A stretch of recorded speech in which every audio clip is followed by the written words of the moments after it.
আসসালামু আলাইকুম, পিঙ্কি রহমান চ্যানেলে আপনাদের সবাইকে স্বাগতম। আজকে নিয়ে এসেছি একটি নতুন রেসিপি, গন্ধরাজ চিকেন কারি। তো চলুন দেখে আসি রান্নাটি। 2 কেজি মুরগি সম্পূর্ণই নিছি।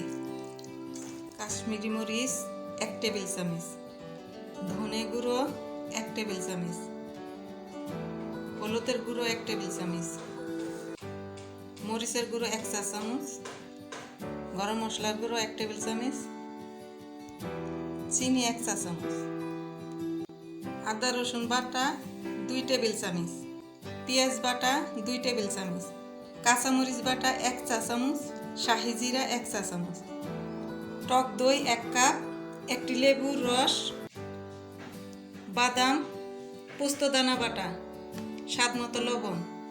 আমি এখানে একটি গন্ধরাজ লেবুর রস নিছি। আজকে আমি রান্না করব গন্ধরাজ চিকেন কারি। এখন আমি সব উপকরণ একসাথে মাখিয়ে নেব। হলুদ গুঁড়ো, মরিচের গুঁড়ো, কাশ্মীরি মরিচের গুঁড়ো, গরম মশলার গুঁড়ো, ধনে গুঁড়ো, কালারের জন্য আর কি কাশ্মীরি মরিচের গুঁড়োটা দিলাম। কাশ্মীরি মরিচের গুঁড়ো না থাকলে সমস্যা নাই, আমি এখানে কালারের জন্য ব্যবহার করেছি। আদা রসুন বাটা দিয়ে দিলাম, শাহি জিরা বাটা, কাঁচামরিচ বাটা, পেঁয়াজ বাটা দিয়ে দিলাম, টক দই, গন্ধরাজ লেবুর রস 2 টেবিল চামচ, বাদাম আর পোস্ত দানা বাটা 2 টেবিল চামচ, দিয়ে দিচ্ছি লবণ স্বাদ অনুযায়ী। এখন আমি ভালো করে মেখে ম্যারিনেট করে রাখবো 1 ঘন্টার জন্য। আমার এটা মাখানো হয়ে গেছে, আমি 1 ঘন্টার জন্য রেখে দেব। দুটো তেজপাতা দিয়ে দিলাম, দারচিনি 4 টুকরা দিয়ে দিলাম, এলাচ 4-5টা থেতলে নিচ্ছি, লবঙ্গ 4-5টা। এখন আমি পেঁয়াজ দিয়ে দিলাম, একটু ভেজে নেব। বাটা তো আমি আগেই মুরগির মধ্যে দিয়ে রাখছিলাম, সব মশলা সব কিছু উপকরণ একসাথে মাখিয়ে 1 ঘন্টার জন্য ম্যারিনেট করে রেখেছিলাম।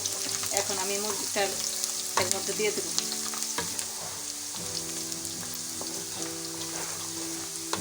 সয়াবিন তেল দিয়ে করছি, আপনারা চাইলে সরষের তেল দিয়েও করতে পারেন। আমি মুরগি মাখানোর সময় 2 টেবিল চামচ আদা রসুন দিয়েছিলাম, এখন আরও 1 টেবিল চামচ দিয়ে দিলাম। যেহেতু আমার 2 কেজির জন্য মুরগি, আমার আদা রসুনটা একটু পরিমাণে বেশি লাগবে। মধ্যে সব মশলাই দেওয়া আছে, এখন আর বাড়তি মশলা দেওয়া লাগবে না। আমি এখন এটাকে ঢেলে দেব।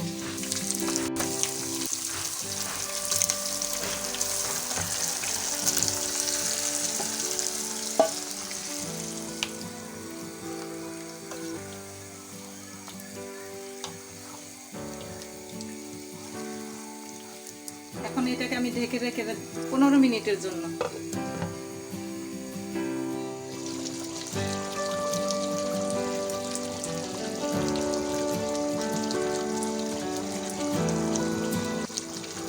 মুরগি থেকে পানি বের হয়েছে, এই পানিটাকে আমি একটু শুকিয়ে কষিয়ে নেব। এই পানির মধ্যে আমি কষাবো, এক্সট্রা পানি দিতে হবে না, এই পানিতে মুরগিটা হয়ে যাবে। গন্ধরাজ লেবুর জেস্ট দিয়ে ফ্লেভারটা আর একটু ভালো হবে। আমি আরও 5 মিনিটের জন্য এটাকে ঢেকে রাখবো।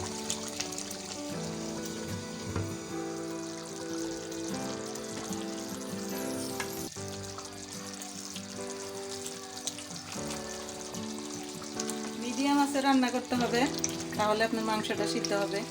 এটা যেহেতু ব্রয়লার মুরগি, আমার সময় কম লাগছে, আর দেশি মুরগি হলে আরও একটু বেশি সময় লাগবে। মিডিয়াম আঁচে রান্না করবেন। এখন আমি দিয়ে দিচ্ছি ভাজা জিরে গুঁড়ো, দিয়ে দিচ্ছি গরম মশলা গুঁড়ো,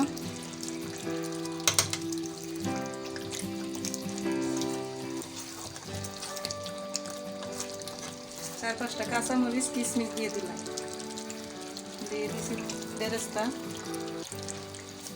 2 মিনিটের জন্য আমি একটু ঢেকে রাখবো।